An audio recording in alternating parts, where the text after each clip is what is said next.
கட்டையா வேணுங்க.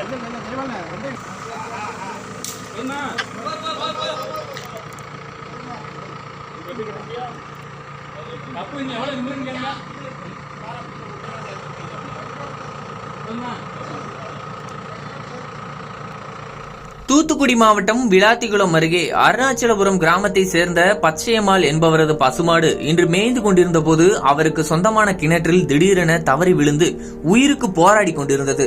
இதனை கண்டவர்கள் உடனடியாக விளாத்திகுளம் தீயணைப்பு மற்றும் மீட்பு பணிகள் நிலையத்திற்கு தகவல் தெரிவித்ததை அடுத்து உடனடியாக அங்கு விரைந்து வந்த தீயணைப்புத்துறை வீரர்கள் கிணற்றுக்குள் இறங்கி ஜேசிபி இயந்திரம் மூலம் கயிற்றை கட்டி பத்திரமாக மீட்டனர்.